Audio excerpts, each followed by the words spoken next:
بسم اللہ الرحمن الرحیم ناظرین السلام علیکم ناظرین، آج کی بہت بڑی بریکنگ نیوز آپ سے شیئر کرنا چاہ رہا ہوں کہ بشرا بی بی رہا ہو کر فائنلی بنی گالہ جو ہے وہ پہنچ گئی ہیں۔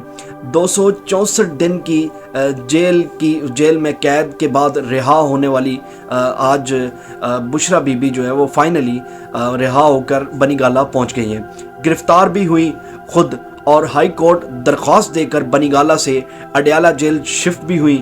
264 دن کے جیل کاٹنے کے باوجود نہ ناظرین پلیٹلیسٹ کم ہوئے اور نہ ہسپتال جانے کی کوئی درخواست کی، نہ رحم کی اپیل دائر کی، نہ کوئی عورت کارڈ استعمال کیا اور کمال کر دکھایا۔ ناظرین یقین جانے کہ اتنا مضبوط اعصاب کی جو ہے وہ میں سمجھتا ہوں کہ ہمیں داد دینی پڑے گی۔ حق کی بات کرنا آسان ہے، پھر حق کی بات کر کے اپنے حق کے فیصلے پر ڈٹ جانا، یہ میں سمجھتا ہوں کہ اللہ رب العزت کی دین ہے۔ بے شک اللہ رب العزت جس کو چاہے عزت دے، جس کو چاہے ذلت دے، وَتُعِزُّ مَن تَشَاءُ وَتُذِلُّ مَن تَشَاءُ۔ بہت شکریہ۔